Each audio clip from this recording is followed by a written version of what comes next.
On n'a pas terminé manifestement, mais il faut peut-être voir les choses autrement. Se dire que c'est le jour où le Mashiach doit apparaître.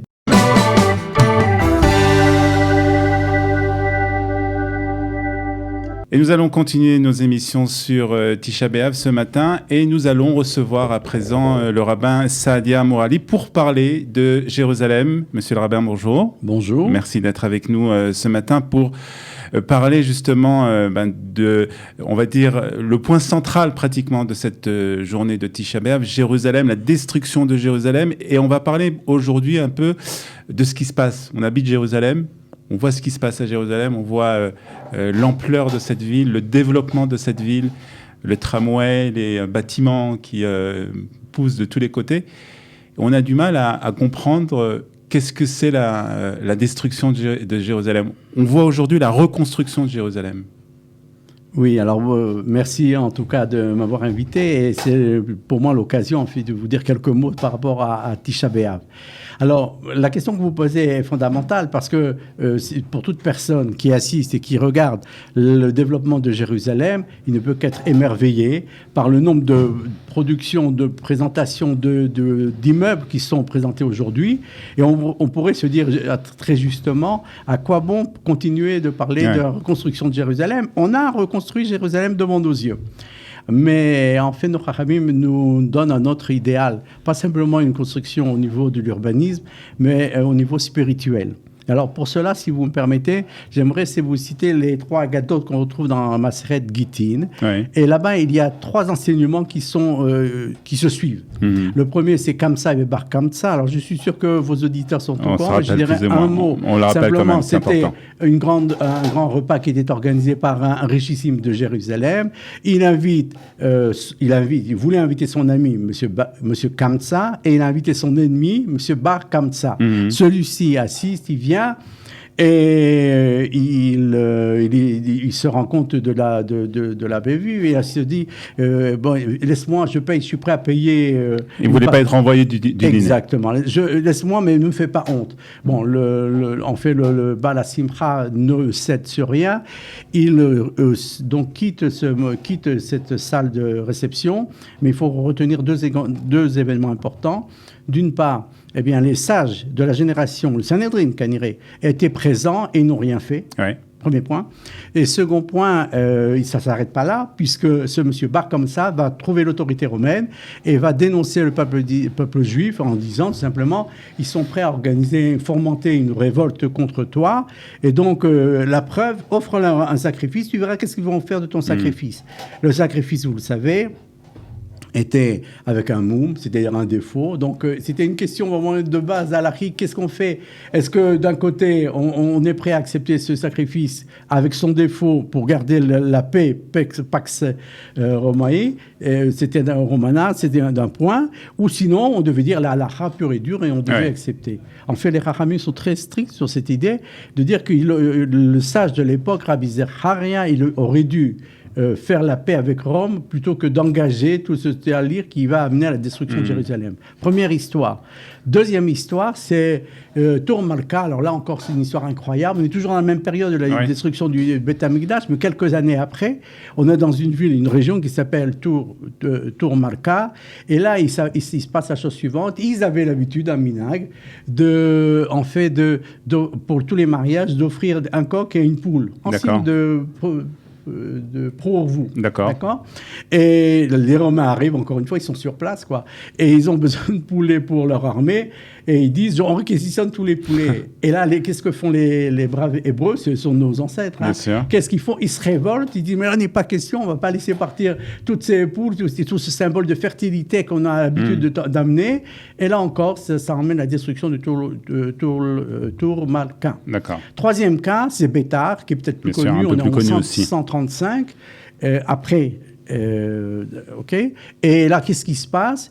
Il y avait un minag très joli qui consistait, à chaque fois qu'il y avait une naissance dans le peuple d'Israël, de planter un cèdre. OK. Et au moment du mariage, il prenait ces arbres pour constituer la choupa. D'accord. Et voilà que la Pamélia romaine, c'est-à-dire l'état-major romain avec la fille du Caïssa se promène dans la région. Ils ont les cieux du carrosse qui se cassent. On prend les bois pour arranger, tout simplement. Et donc, ça crée encore une émeute. Et on dit qu'à cause de ça, tout Bétar a été détruit. Ouais. Et donc, c'est par rapport à cette troisième histoire, les Chachamim nous disent on ne devait pas réagir, on devait donner à ces Romains les bois qu'ils voulaient et plutôt... garder la paix. Le mot d'ordre, c'est garder la paix plutôt que de rentrer en conflit. En l'occurrence, dans les deux affaires. Bien sûr. Alors maintenant, l'histoire pourrait s'arrêter là. Mais le Maharal apporte une information importante. Il dit, si vous remarquez, vous avez là 3 étapes de désengorgement d'Israël ou le fait qu'Israël perde de son indépendance. Alors, le top, c'est quand nous sommes à Jérusalem, avec l'Atzmaout, l'indépendance, et avec le Beth Amikdash. La deuxième étape, on a l'indépendance sur Israël, mais on n'a plus Jérusalem comme Beth Amikdash. En fait, c'est un peu notre situation d'aujourd'hui. Ouais. Et la troisième, il n'y a plus que des Yeshuvim. Et ça, c'est le Maharal qui explique. Donc, on a eu 3 exemples, 3 stades de la... Donc là, on voit vraiment l'importance, en fait, de Jérusalem dans le peuple juif. Exactement. Et c'est alors, si vous prenez le phénomène inverse, si vous voulez savoir quelle est la Géoula qui peut se présenter à nous, on l'a devant nous. On a d'abord le premier stade qui existe depuis plus de 150 ans, des Yishuvim, c'est-à-dire des endroits particuliers où le peuple d'Israël réside. Et c'est déjà la mitzvah qui est accomplie.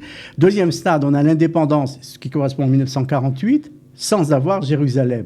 Et alors, toute l'histoire de Jérusalem et tout l'enjeu de Jérusalem, c'est de savoir à qui va revenir le Har Habayit, si c'est aux Juifs. C'est la raison pour laquelle la question de Jérusalem, même au point de vue politique ou géopolitique, lorsqu'il y a des pourparlers qui sont engagés avec les pays arabes et les Palestiniens, Jérusalem est toujours au centre des discussions, en fait. On dit, exactement. Et on dit que les guerres qui sont les guerres fondamentales qui vont avoir lieu, qui ont eu lieu, qui auront lieu, c'est par rapport à l'avenir de Jérusalem et le fait de l'indépendance et le fait que nous puissions reconstruire le Beth Amikdash. Et donc, je réponds à votre question qui était, qu'est-ce qu'on attend encore de la reconstruction ? On attend l'essentiel, c'est-à-dire le Har Habayit avec un Beth Amikdash, le temple de Jérusalem. Alors, ça veut dire quand même que le processus a commencé.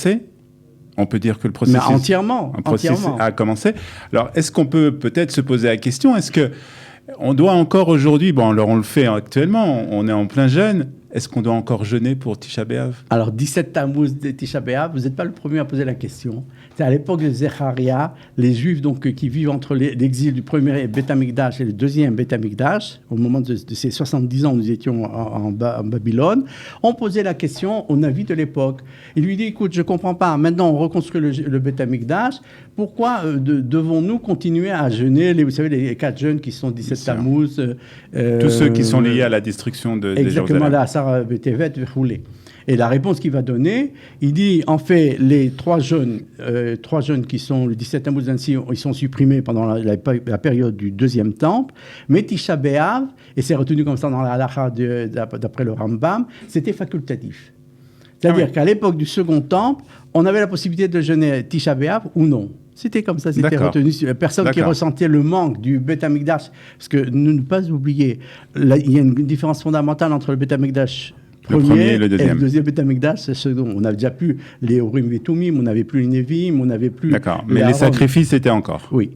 D'accord, les sacrifices étaient encore, mais il y avait quand même une différence. Et donc, à cette époque, il y avait des personnes qui pouvaient jeûner et des personnes... Sur Tisha B'Av, mais les autres jeûnes étaient abolis. Donc maintenant, qu'en est-il aujourd'hui ? En fait, tant qu'il n'y a pas de Beth Amikdash, on continue à marquer ces signes de deuil qui sont 17 Tammuz et ces 3 semaines et Tisha B'Av. D'accord, on va se projeter, on va dire, dans très prochainement, peut-être déjà l'année prochaine, on va construire le Beth Amikdash. Qu'est-ce qui va se passer le 17 Tammuz et le 9 Av ? Alors, c'est ça qui est intéressant. C'est encore une fois la prophétie de Zecharia, dans son chapitre 8, qui nous dit la chose suivante.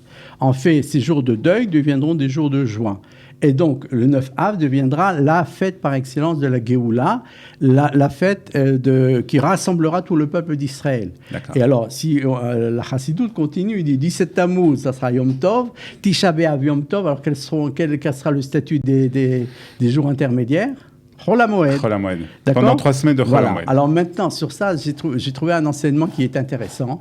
C'est qu'on commence toujours les 3 semaines, vous savez, avec la parashat Pinchas. De quoi s'agit-il dans la parashat Pinchas ? Des fêtes de toutes les Chagei Israël, Pessah, Sukkot, Shavuot. D'accord? Et alors, il se passe la chose suivante, c'est en fait, si vous faites le compte, Shabbat, par essence, Rosh Chodesh, et vous comptez les 7 jours, et les autres fêtes en question, ça fait 21 jours. C'est-à-dire que nous avons fêté jusqu'à présent 21 jours de fêtes, qui correspondaient au fait inscrit de la Torah, et nous avons 21 jours qui se présentent du 17 Tammuz au 9 Av, qui seront les fêtes de la Géoula. La référence, ou le référent ne sera plus la sortie d'Égypte, mais sera la fête de la Géoula, où Akadosh Baruch Hu réapparaîtra avec son Beth Amikdash. Bon, alors c'est une autre question de savoir si ça sera Mina Shamaïm ou le fait des hommes, mais en tout cas, c'est ça l'enjeu de cette période. Pour terminer, Rabbin Morali, c'est vrai qu'aujourd'hui, on voit, comme on l'a dit, Jérusalem reconstruite, on voit le développement de Jérusalem. Alors quand même, comment on rentre dans cette ambiance, on va dire, de tristesse, de destruction? Comment, ce jour de Tisha B'Av, on arrive quand même à penser à dire, on n'est pas encore arrivé jusqu'au bout du processus? Alors, c'est très vrai, on peut se poser la question, mais on n'a pas terminé manifestement, mais il faut peut-être voir les choses autrement. Se dire que c'est le jour où le Mashiach doit apparaître. Alors, je ne sais pas s'il va naître ou s'il va apparaître, mais en tout cas, il y a le Netivot Shalom qui donne une très jolie explication. Comme dans une période, comme si vous imaginez, vous plantez une petite graine dans la terre, la graine disparaît totalement, mais elle donne, à un moment donné, après un certain temps, elle donne un arbre nouveau, un fruit nouveau. Eh bien, c'est exactement la même chose qui se passe. On a, avec cette destruction des 2 temples, on a enfui, on a fait germer la Géoula, la délivrance, qui va apparaître, qui va clore maintenant, aussitôt, au toto. Ouais. Vous avez dit, dans un an, vous voulez nous donner rendez-vous dans un an, moi je vous donne rendez-vous plus tôt pour voir la Géoula et Bezat Hashem. Voilà, c'est sur ces paroles d'espoir qu'on va terminer cette émission. Merci, on va rappeler que vous avez écrit un livre qui s'appelle Lecture plurielle et qui est un commentaire sur la paracha. La paracha et les fêtes. Très bien, merci beaucoup. Rabbin Saadia Morali d'avoir été avec nous ce matin. Geoula Shelema, Merci beaucoup.